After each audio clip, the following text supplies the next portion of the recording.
What is up, YouTube? Welcome back to my channel. If you guys see like my little shoulder humps, just know that that's because when I hang my clothes on a hanger, it always does this. So if somebody has a tip for like how to fix that, please let me know. For today's video, we're going to be talking about Wendy Williams again because she just appeared on The Breakfast Club and gave her first interview since we saw her on the Where's Wendy Lifetime series. In this interview, Wendy gave us a sneak peek into what she has been experiencing under the guardianship and in the facility that she is being held at currently. For the last 3 years, I have been caught up in the system. This has been 3 years I'm caught up in this system. Now, if you guys have seen my other video talking about Wendy Williams, I talk about the guardianship. I'm gonna go over some of those key things, but I've done a lot more investigation for today's video. And I have so many questions to ask you guys, so please sound off in the comments. The investigation is not done, and we are going to continue covering this series until we free Wendy Williams, because that is the main claim that I am making. So in this video, we're gonna talk about how the guardianship came about, the claims that were made in the Breakfast Club interview, and we're gonna talk about questions, speculations surrounding the guardianship and Wendy Williams. So just to give you guys a timeline of the guardianship, 2019, we have Wendy filing for divorce from Kevin Hunter Sr. What a lot of people haven't seen yet is actually Don Lemon does an interview with Wendy Williams as well on the same day as the Breakfast Club interview, and he talks about the fact that Wendy was trying to leave her marriage, but because her and Kevin were very intricately connected business-wise, she had to devise a special plan to leave that man in the dust because he was having an affair with another woman, and he even had a baby with that said other woman. As Don Lemon described it, in 2019, if you guys remember from the Wendy Williams show, she had talked about going to a rehab center. Basically, she was going there, she would come back and film the show. For some time now, and even today and beyond, I have been living in a sober house. She had fled the cab that was taking her to and from the studio one day in New York. Now, Wendy doesn't get into the details of the divorce, but what I found really interesting was during the Breakfast Club interview, when she's asked what got you into this position, she doesn't blatantly answer that question. She instead talks about the fact that she had a very difficult divorce with Kevin Hunter Sr. Her life, because it's not like she does not have family. She has you, Alex. Mm-hmm. She has her son, Kevin Hunter Jr. Like, she has family. So how does this happen? Go ahead, Owen. No, I was going to say, you know what? My life, and Charlemagne, you know about my life, you know what I'm saying? Mm-hmm. To get divorced was, as far as I'm concerned, was a 100% fabulous thing. You know what I'm saying? When I got divorced, look, I had this lawyer. I don't even want to say her beautiful name because it was so great. I've gotten a divorce like nobody else has gotten a divorce, and I don't want to talk about it. And to me, the implication is that he is somewhat involved, and I want to leave that as a speculative question because I need your guys' thoughts on that. I wasn't able to find that, but I was able to find other bad actors. In 2022, that is when we start to see that things are leading towards this guardianship. Early in that year, Wendy's accounts get frozen. I was able to find an article in Page 6 that had a very lengthy statement by Wendy's attorney at that time, which was LaShawn Thomas. And in that statement, she had basically walked through the chain of events that led up to this freezing of the money. Now, maybe you guys have already heard of Lori Schiller and Bernie Young, but Lori Schiller is a financial manager in Wells Fargo, and Bernie Young was Wendy's former manager who replaced Kevin Hunter Sr. when they got the divorce. Now, these two were very, very involved in Wendy's freezing of her assets and in the case of the guardianship. All right, so we're gonna get into Lori Schiller because, girl, I was like, this hoe is messy.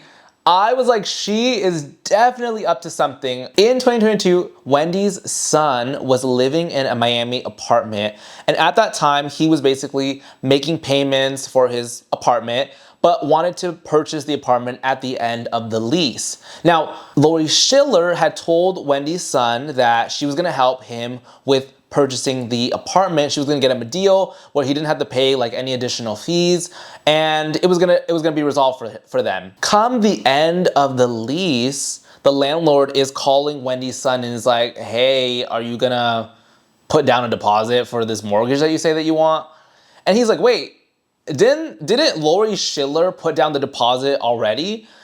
And he's like, no, she didn't actually. And now the mortgage is $250,000 more expensive than it was when the initial offer was available. And this is when sketchy Schiller, or maybe Lori Sketcher, the son confronts her and asks her like, hey, what's going on? Like, what happened to the deposit? What happened to like finishing the transaction? Listen, you and I, we don't got money like that, but rich people, like their financial managers are like, they pay their bills for them. If they want to purchase like a new home, like the manager goes and does that. So it's like, it's very common. This manager was already paying multiple bills of Wendy's and was already paying the rent for that apartment. So it wasn't like anything new that he was requesting money from her. It was just their arrangement and her job. But once he confronts her, Lori Schiller then tells Kevin that he cannot contact her directly, that he must have written approval by Wendy for future transactions. And Wendy's like, okay, that's fine. So they go down to Wells Fargo, and Wendy tells the local teller there that she wants to have her son manage like her financials from that point moving on. And they're on the phone with Lori Schiller, and Lori Schiller is like not approving this, even though like Wendy's there in person, her son's there, the teller's there, like they're ready to do this transaction. Lori Schiller is frantic at this point, is what I'm imagining, because she's probably caught up in something and she's trying to act on her toes. She's like, no, Wendy, I want to talk to you just one-on-one.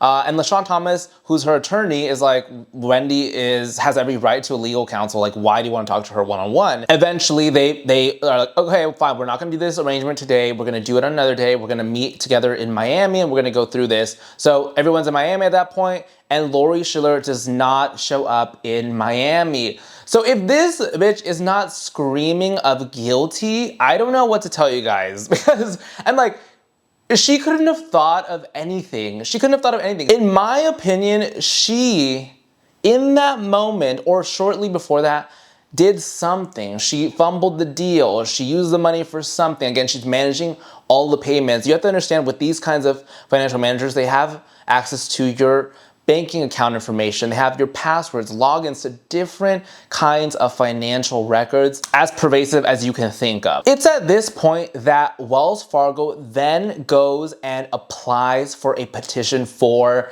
the guardianship. Now, there's a report on other places that Bernie Young is the one that filed the petition for the guardianship. Wendy also mentions Bernie Young as the one that did this and using her American Express card. And I know for a fact that Bernie Young used my American Express card, okay, and he hired lawyers to file a guardianship against me. It seems from other court documents, also court documents that have been filed by Sabrina Morrissey, who ends up being the state-appointed guardian, that it was in fact Wells Fargo that filed the petition. Even in Sabrina Morrissey's court documents that are related to this, she mentions that it is highly unusual for a financial institution to file a petition for guardianship. And also seeing different posts by LaShawn Thomas, she mentions the fact that Wells Fargo, a financial institution, is the one that filed this petition, could potentially be related to maybe there were payoffs made, maybe there was Wendy's money being used for political campaigns. I'm very curious though, very, very curious why this is happening to Wendy, or why this happened to Wendy. Because if LaShawn Thomas's speculation is correct, then I bet that it wasn't even specifically targeting Wendy, but it's something that's happening at the bank level. Maybe the managers are somewhat involved in some level of corruption. Maybe there is like political influence. But Lori Schiller, girl, you're a mess. And you ran like a criminal. Because why? Why are you suddenly not answering the phone? You don't show up in Miami. It's weird, right? You're weird, dude. Wendy is dealing with people that just want a piece of the pie. And I do believe that she probably is going through health issues. and those people are trying to exploit those issues for their own financial benefit. Now, the state ends up granting Sabrina Morrissey the guardianship position, and then that same year, Wendy Williams' show gets officially canceled. In the beginning of 2023, Wendy signs a contract for the Lifetime series or documentary called Where's Wendy Williams, and that's where the public gets their first look into Wendy's current health conditions. And if we've seen that documentary, we've seen it, she does not look well. But Wendy did sign herself the contract to film that docuseries. Interestingly enough, later that year is when Wendy is officially diagnosed for having frontotemporal dementia and primary progressive aphasia. Now, at some point in the year, so they start filming, they are capturing those moments, they're in communication with Sabrina Morrissey, telling her, hey, like, we're filming this, we're filming that, like, you know, things are running as planned. But at some point later on in that year, Sabrina Morrissey realizes that this documentary has captured Wendy in a negative light, or at least that is her claim. And that is where she tries to file a court document to sue A&E for releasing this docuseries, because she's claiming that they're taking advantage of somebody in an incapacitated state that is dealing with health issues. And surprise, surprise, she does not win that case. She later tries to file it again after the documentary has already been aired, but again, she does not win that case. The documentary obviously gets aired, and even if she won it, at this point, people have seen the documentary. Now, the interesting thing about Wendy being diagnosed for me in 2023 with dementia is, if we can recall, that petition for guardianship happened in early 2022, and according to Wendy, there was a doctor that leaked medical information of hers to help assist with that petition. Some doctor sent medical information without my permission. I knew nothing about this. I knew nothing about this. I am very curious, what diagnosis did that doctor leak to the guardianship? And also, funny enough, even in Sabrina Morrissey's lawsuit to A&E, the part detailing the process for Wells Fargo to file the petition is redacted. The official petition for guardianship is sealed from public view, and surprise, surprise, it is Wells Fargo's attorney that is the one that requested that the documents remain sealed and requested that information be confidential to protect Wendy. Oh, Miss Wells Fargo, we want to see those documents. What was the thing in 2022 that you guys were saying that prompted Wendy to have a guardianship? What was that thing? And who is that doctor? Again, my speculation is that that doctor was part of that rehab facility, because that is where Kevin Jr. and Kevin Sr., when they were married at that time, obviously they were going through their divorce in that same time period, but that's when they were told that something was off with Wendy. Now, what the public did not know at the time in 2023, when Sabrina Morrissey initially filed that claim that A&E took advantage of Wendy, was that she had moved Wendy to a facility to be treated, and that is the facility that Wendy is talking about when she shows up at the Breakfast Club. So basically, when the documentary actually premiered, nobody had any idea where Wendy was except for her guardian. Now, if that does not scream retaliation to me, then I don't know what does. Now, mind you, the guardian only had an issue with it at some point in the filming, which tells me that the Guardian had an issue that it was exposing potential abuses that she was enacting on Wendy. And I think it's very brave of what your family's trying to do, because I think your family's trying to expose this conservatorship, guardianship issue. Yeah. Now, I have to make a quick note, because I saw this in the Breakfast Club interview, I see this in comments. The judge that appointed Sabrina Morrissey as the guardian is currently was being investigated at that time for taking bribes from other guardianships. Sabrina Morrissey's name was not actually mentioned in any of the investigation documents, but just to give you an idea of what this court system could look like in New York. And why they took bribes was because this judge was petitioning themselves to run for like Supreme Court position. So they needed help like with their campaign. They only ended up taking like $5,000, which people are kind of making it a big deal. To me, I'm like, as a judge, I was like, you couldn't make $5,000 and you took bribes for that. If you're gonna take a bribe, at least take something a little bit higher, like $5,000. So she took bribes from 2019 to 2022, and Sabrina Morrissey was appointed Wendy's guardian in 2022. So that's why there's speculation that she's involved with that. All right, now we're gonna talk about the claims that were mentioned in the Breakfast Club interview. Now, Wendy denies or seemingly denies claims of dementia.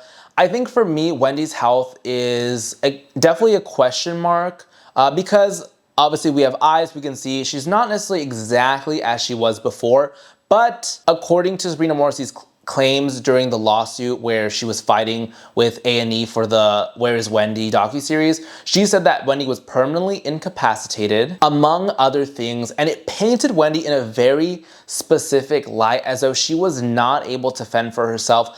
I was imagining Wendy on her deathbed. When I made the previous video, I was like, you guys, we need to pray for a miracle, and the miracle we got was that we heard Wendy this morning on The Breakfast Club speaking. For the last 3 years, I have been caught up in the system. This has been 3 years. It made it extremely clear that Wendy does not need a guardian, and Wendy also does not need to be in that health center. One of the things that Wendy talks about is that during her whole life, she'd really only taken 2 prescription medication, but in this center, she was taking 7 medications. There are 7 pills. I have no idea what is this pill doing. What is it going to listen? I haven't been to a pill person in a matter of long time. I would very much like to see what is Wendy like when she's only taking the medication that she needs to be taking for her illnesses. Because if you guys have seen that one movie, I Care a Lot, the picture that Wendy was painting in the Breakfast Club interview was very, very much similar to that movie. I know that's a movie, but girl, Wendy was saying that she can only make calls out. Nobody can make calls into her room. She was saying that she could not get any sunlight. She was saying that she could not leave the room without a key. So she's basically locked in there. And according to Wendy, the other kinds of guests or patients that are part of this are elderly people with probably some very severe health issues where it makes sense that they, for their own safety, need to be maybe restricted behind a closed door. But for Wendy, she's like, I can't even have a normal conversation here because everybody else is so cognitively impaired. She mentions too that the phone that she has is not her personal phone. It's a landline that is available in that room. And the difficulty with that is that Wendy doesn't have her personal phone to see her different contacts and those phone numbers. She has to remember them by memory. And that's the story of how she even got in contact with Charlamagne. Even one of the hosts of The Breakfast Club mentions that she went to the center, she got past reception, but then she was confronted by like a bunch of men. Then all of a sudden things just like flipped. These like men came out and they're like, well, who are you and what are you here for? I told them who I was. I told them I was there to see Wendy. They said, we don't have anyone here by that name. Oh, wow. They never said So to me. you never made it upstairs? No, I didn't make, did I not make it upstairs? They basically told me I didn't even feel comfortable still being in the lobby the way that I was treated. Like it was insane, especially being as though Wendy was on the phone with me when I walked in and she spoke to the concierge herself and said, I want to see this person. She is here for me. You can just imagine what this center is probably like. I want to give these people the benefit of the doubt that they're just doing their job to maybe protect the guests there. And maybe Wendy's a big time name. They want to protect them. But it seems insane to me that this person who already went past reception, already validated that she was there, she spoke with Sabrina Morrissey before she went up, was being treated like that. During this interview, Wendy is also being assisted by her niece, Alex. And Alex mentions, actually, funny enough, after the host had visited Wendy, Sabrina Morrissey told Wendy that she had sold her 2 beloved cats.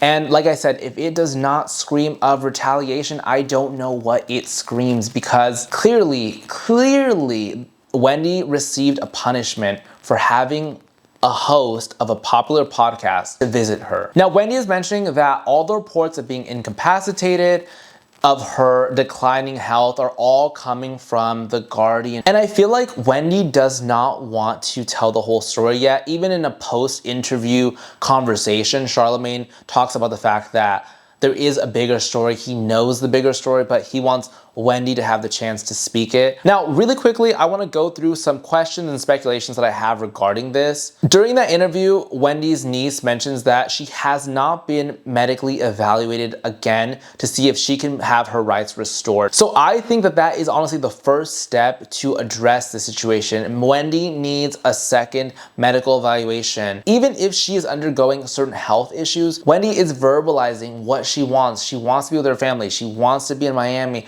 She wants to see her dad for his 94th birthday, which Sabrina Morrissey, no surprise, is threatening to take that privilege away from her. Now, just to bring it back to speculation of how this came up, who's behind this all, I was thinking that maybe Kevin Hunter Sr. was involved in this, which I think could still be the case, but I really couldn't find a linkage to Kevin Hunter Sr. because after this guardianship was appointed, Kevin also lost his spousal support, and he is claiming that he really needs that money. He hasn't gotten it for the past like 20 something months since she's been in this guardianship. I was like, Kevin, who managed Wendy for multiple years, helped produce her TV show, like, would he be so stupid as to assist in filing this petition and then it backfiring on him? Because he didn't even petition for himself to be the guardian. If he petitioned himself to be the guardian, then I would think, okay, he could potentially be involved in this. I do still hold the speculation that I believe Lori Schiller is intricately involved in something, but I'm also like, why would Wells Fargo go through great lengths to protect this one individual? Like, what are the things that she is involved in? That doesn't make sense to me. Like, I feel like as an institution, if your institution is generally against corruption, theft of your client's money, and it seems like one of the employees is involved in that somehow, or there's a complaint by a client that the employee is potentially involved in that, as an organization, you would fire that employee. You would like lead your own investigation. You would unfreeze those accounts. But Wells Fargo takes the approach of actually filing the petition, and then there's a Wells Fargo attorney fighting for this petition. And also I'd heard that Lori Schiller was getting 24-hour security that was being paid for by Wells Fargo. So I feel like Wells Fargo is looking super sketchy to me right now. And all I'm asking is open up those documents. Let the people see how incapacitated Wendy Williams was in 2022 for you guys to file a petition for guardianship. And then the case about Sabrina Morrissey allegedly participating in guardianship abuse. I think that this is something that could definitely be happening. It seems like from Wendy's account, she's experiencing this firsthand. And I think that, I don't want to say that she's being scapegoated because I think she's playing an active role in this situation, but I think Wendy is not ready yet to fight the bigger fight. I think Wendy right now just needs to get out of this guardianship. She just needs access to her money, and then she's coming for everybody else. Like I said, when I released the initial video, I was saying we gotta pray for Wendy.